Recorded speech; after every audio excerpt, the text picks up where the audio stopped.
नमस्कार भैरसिकांनो. नारायण धारप सरांचे साहित्य वाचून जो थरार अनुभवण्यास मिळतो तो शब्दात सांगता येत नाही. पण आपल्या समाजात असे अनेक लोक आहेत ज्यांना वाचता येत नाही, ज्यांना डोळ्यांनी दिसत नाही. मग त्यांनी या भीतीचा आनंद तरी कसा घ्यावा? म्हणूनच आम्ही डॉक्टर शिरीष धारप सरांच्या संमतीने हे साहित्य ऑडिओ स्वरूपात बनवत आहोत, जेणेकरून महाराष्ट्रातील प्रत्येक व्यक्ती त्याला हवं तेव्हा नारायण धारप सरांची लेखणी अनुभव करू शकेल.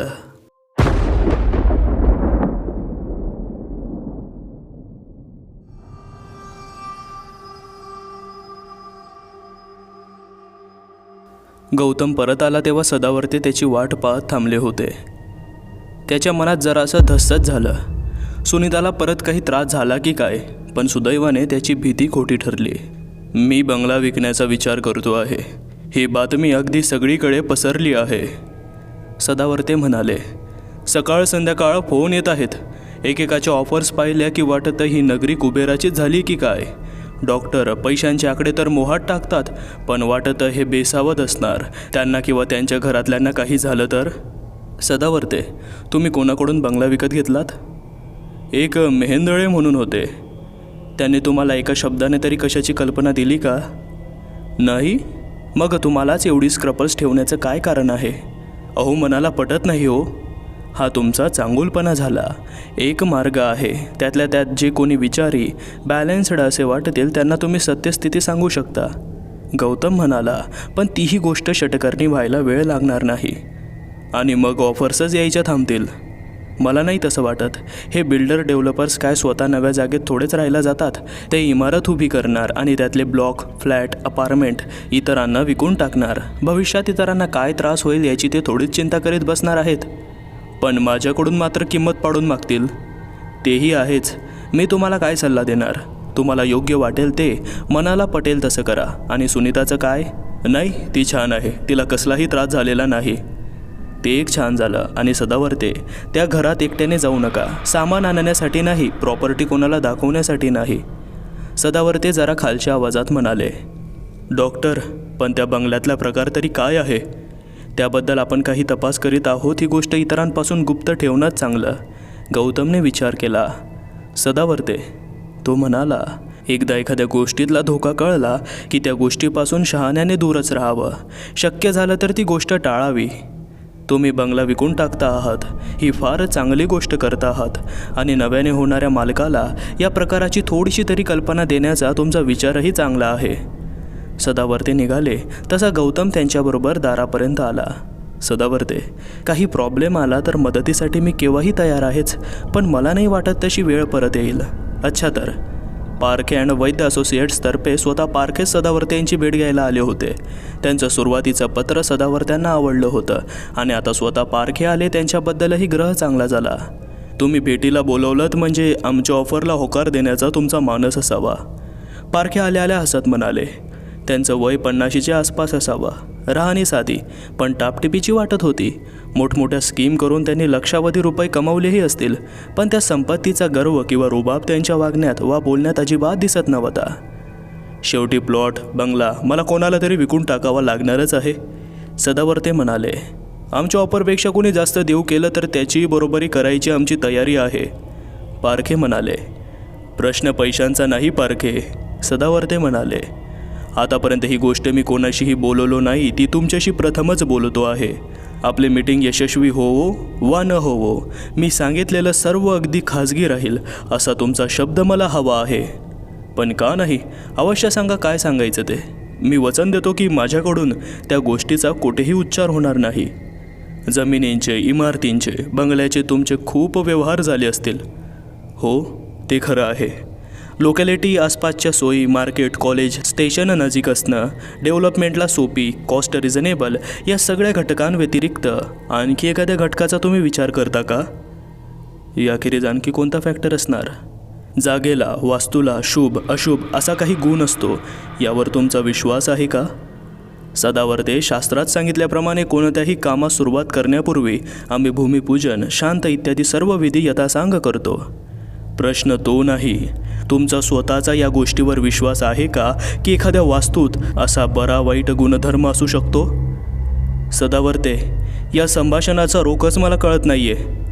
मग स्पष्ट शब्दातच सांगतो, व्यवहार तुमच्याशीच व्हावा अशी माझी मनापासूनची इच्छा आहे, म्हणून मी गोष्टी इथपर्यंत येऊ दिल्या आहेत. आता ऐका, ही माझ्या बंगल्याची वास्तू अशुभ आहे, धोक्याची आहे. मला स्वतःला त्याचा अनुभव आलेला आहे, म्हणूनच मी बंगला विकायला काढला आहे. नाहीतर विकण्याची काय आवश्यकता होती. पण तिथे राहणं धोक्याचं आहे अशी माझी खात्री झाली, तेव्हाच मी हा निर्णय घेतला. तुम्हाला यातला चकार शब्दही न सांगता आंधळेपणाने व्यवहारात गुंतवता आलं असतं, कारण आपलं सिव्हिल किंवा क्रिमिनल कोड अशा गोष्टींची दखल घेत नाही. पण शेवटी कॉशन्स म्हणून काही आहेच की नाही, म्हणून तुम्हाला इथल्या संभाव्य धोक्याची पूर्वसूचना दिली आहे. आता तुमचा निर्णय घ्यायला तुम्ही मोकळे आहात.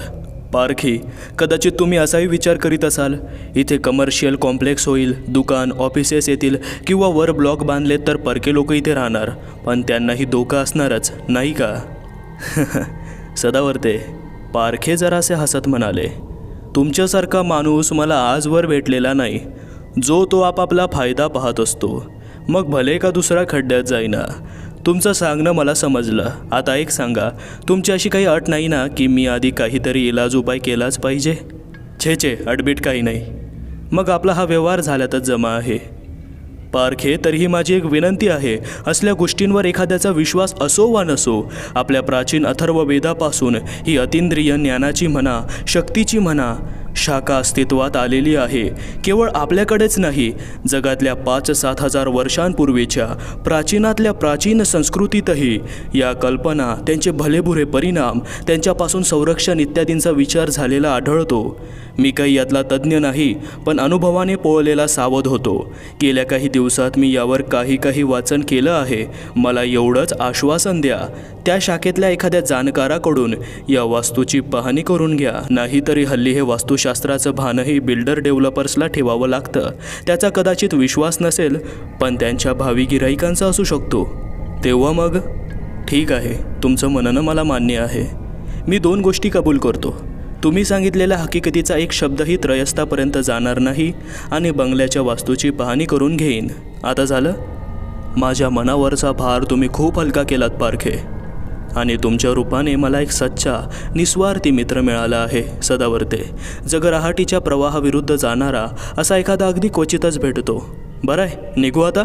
सदावर्ते करीत होते ती मागणी अनपेक्षित होती, अव्यवहार्य होती, पण ज्या प्रांजळपणाने सदावर्त्यांनी ती मागणी केली होती त्याकडे दुर्लक्ष करता येत नव्हतं. पारख्यांना इतर कामं उरकायची होती. सदावर्त्यांचा व्यवहारही लांबणीवर पडायला नको होता. शुभस्य शीघ्रम हे त्यांचं ब्रीदवाक्य होतं. त्यांनी आपल्या पार्टनर वैद्यांना फोन लावला. अरे राम, मी बोलतोय. बोला सर. अरे, हे हल्ली वास्तुशास्त्राचं प्रस्त बरंच वाढलंय नाही का? सर, आपल्याकडेच नाही, जपानमध्ये सुद्धा हल्ली ते फंगशोई का काहीतरी असंच शास्त्र आहे. शेवटी हा लोकांच्या विश्वासाचा प्रश्न आहे. तू म्हणतोस ते खरं आहे, पण एक कर, आपल्या माहितीच्या लोकांना, कलिग्जना, कोणाला एखादा चांगला वास्तुशास्त्रज्ञ ऐकून व अनुभवाने माहीत असेल तर त्याचं नाव, पत्ता मिळवशील का? सर, आपल्या कंपनीत?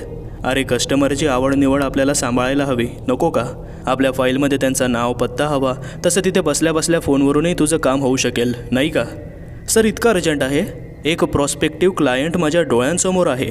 जरासा फॅडिस्ट, जुन्या परंपरेचा अभिमानी, पण अगदी स्ट्रेट फॉरवर्ड. तू माहिती तर मिळवून ठेव, फुकट तर जाणार नाही, हो की नाही? यस सर, उद्यापर्यंत नक्की. दुसऱ्या सकाळी खरोखरच त्यांच्या टेबलावर नाव आणि पत्ता होता.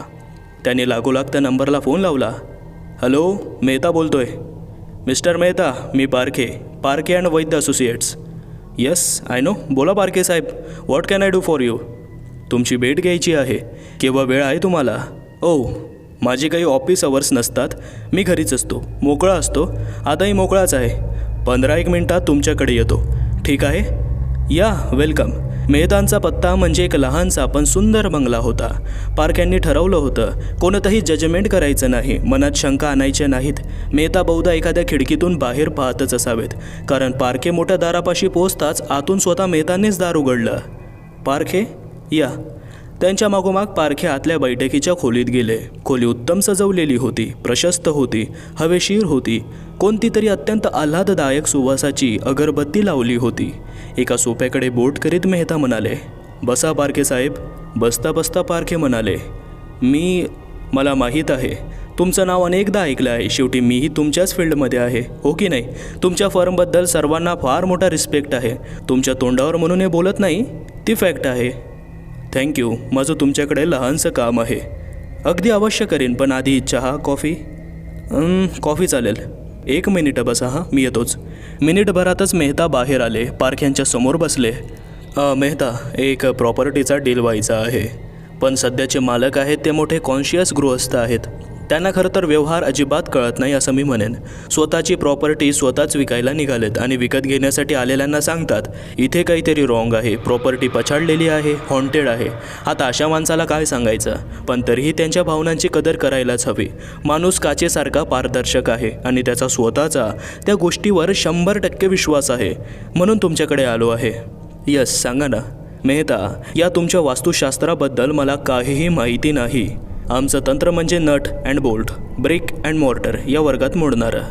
आतापर्यंत मी डझनांनी कामं केली. बंगले बांधले, कमर्शियल कॉम्प्लेक्स बांधले, बँकेच्या स्ट्रॉंग रूम्स बांधल्या, सोसायट्यांची कामं केली, पण असा चमत्कारिक प्रॉब्लेम कधी आला नव्हता. म्हणून तुमच्याकडे आलो आहे. तुमची काय अपेक्षा आहे? मेहता जरासे हसत म्हणाले. सांगतो.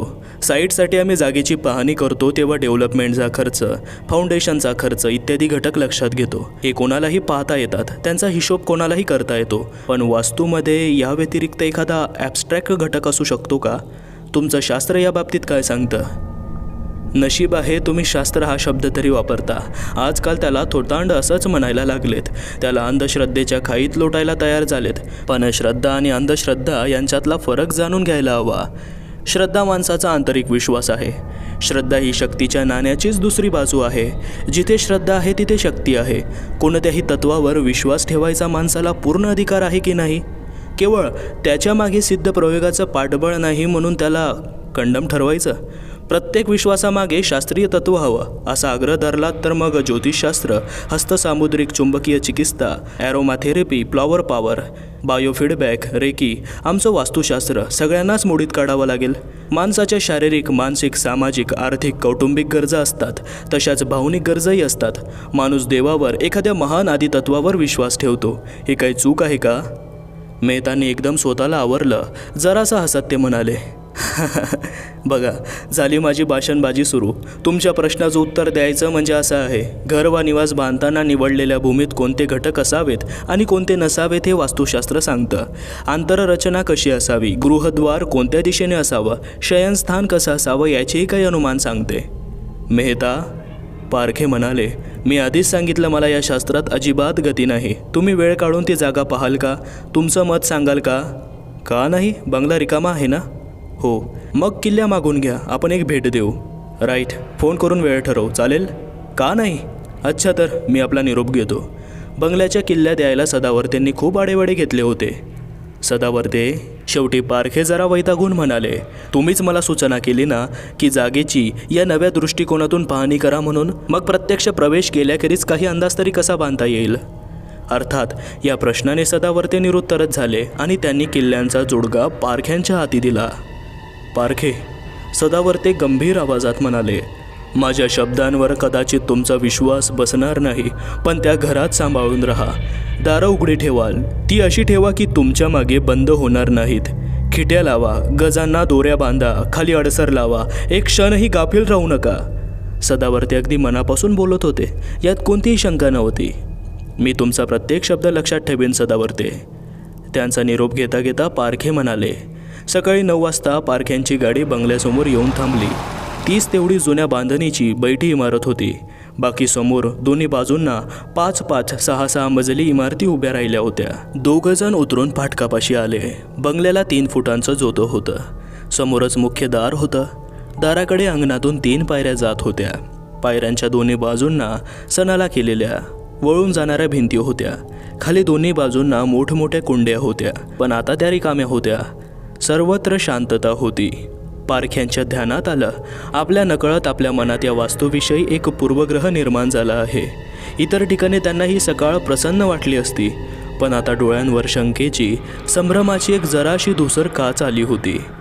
त्यांची नजर एकदम वरच्या मजल्याकडे गेली आणि क्षणभर त्यांना अगदी असं स्पष्ट पाहिल्यासारखं वाटलं की वरच्याच खिडकीच्या काचेमागून कोणीतरी खाली पाहत होतं आणि त्यांची नजर अचानकपणे वर जाताच घाईघाईने बाजूला झालं. पूर्वग्रह दूषित मनाचा हा भास होता. सदावर्त्यांनी पुन्हा पुन्हा दिलेला धोक्याचा इशारा त्यांना आठवला. त्यांनी खिशातला मोबाईल काढला, ऑफिसचा नंबर लावला. फोनवर खरेच आले. अरे राम, मी बोलतोय. पारखे म्हणाले. बोला सर. अरे तिथं आता कोणी लोक हजर आहेत का? आहेत की. हे बघ, त्यापैकी दोघांना रिक्षाने मी सांगतो त्या पत्त्यावर ताबडतोब पाठवून दे. पत्ता आहे 440 चंदनवाडी. रस्ता तुला सांगतो. पारख्यांनी रस्ता सांगितला. ताबडतोब पाठवा, मी तिथे वाट पाहतो आहे. एव्हाना मेहता फाटक उघडून आवारात शिरलेही होते. त्यांच्या मागोमाग पारखेही आत गेले. दोघांनी बंगल्याला चारी बाजूनी चक्कर मारली. भिंतीपासून 5-6 फुटांपर्यंत फरसवाट होती. मग गवत होते. मागच्या बाजूला बरेच जुने वृक्ष होते. मुळात 7500चा प्लॉट असावा. फार थोडीच जागा बांधकामासाठी वापरली होती. एकच स्ट्रक्चर, टेनंट नाहीत. लोकॅलिटी उत्तम. नवल नाही सदावर्त्यांना खूप ऑफर्स येत होत्या. चक्कर मारून ते पारदर्शनी भागापाशी येऊन पोहोचले होते. वेल, पारख्यांनी मेहतांना विचारलं. खरं सांगू का, आता ही सर्व जागा डेव्हलप झाली आहे, त्यामुळे आधीचे काय नॅचरल फीचर्स होते त्याची काहीही कल्पना येत नाही. 60-70 वर्षांपूर्वीचं बांधकाम नाही का? हो. बांधकाम होण्याचा आधीचा जर एखादा फोटो मिळाला तर मग काहीतरी अंदाज बांधता येईल. पण आता तुमचं इम्प्रेशन काय आहे? Sorry, no comments. पारखे काही बोलणार तोच फाटकापाशी रिक्षा थांबली. रिक्षातून 2 तगडी माणसं खाली उतरली. दोघंही पारख्यांच्या नेहमीच्या कामावरच्या लोकांपैकीच होती. दोघं फाटकातून आत येताच पारख्यांनी त्यांच्यातल्या एकाच्या हातात किल्ल्यांचा जोडका दिला. समोरचं दार उघड. दोन्ही दार उघड. तूही त्याच्याबरोबर जा रे. दुसऱ्याला पारखे म्हणाले. आणि दाराच्या आतच थांबा. ते दोघं आत गेल्यावर पारखे काही वेळ बाहेरच थांबले आणि मग मेहतांना म्हणाले, चला आत एक नजर टाकून येऊया. मगाचा भास असो वा काचेवरून सरकलेली एखादी सावली असो, पारख्यांनी मनाशी ठरवलं होतं चौघांनी एकत्र राहायचं. मेहता निघाले तसे पारखे त्या 2 गड्यांना म्हणाले, तुम्ही आमच्याबरोबर राहा रे, मागे पुढं राहायचं नाही. डावीकडची खोली सिटिंग रूम म्हणता येईल अशी, त्यालाच लागून खोली, बहुधा बेडरूम असावी. त्या खोलीतून स्वयंपाकघरात दार उघडत होतं. स्वयंपाकघरातही आता सामान काहीही नव्हतं. पण आधी नजर जात होती ती खालच्या फरशीमध्ये बसवलेल्या दारांची. दोन्ही दारं दोन्ही बाजूंना टेकली होती आणि खाली जाणाऱ्या जिन्याच्या 2-3 पायऱ्या दिसत होत्या. तळघर. पारखे नवलाने स्वतःशी विचार करीत होते. वर एक चक्कर टाकून येऊया, मेहता म्हणाले. बाहेरच्या खोलीतूनच जिनावर जात होता. वरच्या खोल्यांची रचना खालच्यासारखीच होती. जिन्यातून वर आल्यावर डावीकडच्या भिंतीत 2 खिडक्या होत्या. मगाशी याच खिडकीतून कोणीतरी खाली पाहत असल्याचा पारख्यांना भास झाला होता. पण आता खोली आणि वरच्या मजल्यावरच्या बाकीच्या 3ही खोल्या रिकामी होती. चला, इथे काही पाहण्यासारखं नाही, मेहता म्हणाले. ते सर्वजण खाली आले. बाहेर पडता पडता पारख्यांची नजर स्वयंपाकघराकडे गेली. आत काहीतरी बदल झाला होता. दारापाशी उभे राहून ते आत पाहत होते. मग त्यांना दिसलं तळघराची दोन्ही दारं एकत्र आली आहेत. अरे, तुमच्यापैकी कोणी हे दार बंद केलं का रे? त्यांनी बरोबरच्या दोघांना विचारलं. नाही जी, आम्ही तर तुमच्या मागोमाग वर आलो होतो. पारखे स्वयंपाकघरात आले. त्या बंद दाराकडे पाहू लागले. दाराला जुन्या पद्धतीचा कडी कोयंडा होता. पण सगळ्याचा सगळा कोयंडा दारातून उचकटून एका बाजूस पडला होता. याचा अर्थ दाराला आतून कसला तरी जबरदस्त दणका बसला होता आणि आता दार बंद झालं होतं. बरोबरच्या माणसांपैकी एक पुढे होत म्हणाला, दार उघडू का? त्याला पारख्यांनी तिथेच थांबवलं. या घरात सगळं व्यवस्थित नव्हतं. सदावर्त्यांचा इशारा. नको, राहू दे. ते वळले आणि मेहता यांच्या मागोमाग ती 2 माणसंही बाहेर पडले. एकाने दाराला कुलूप घातलं आणि किल्ल्या पारख्यांकडे दिल्या.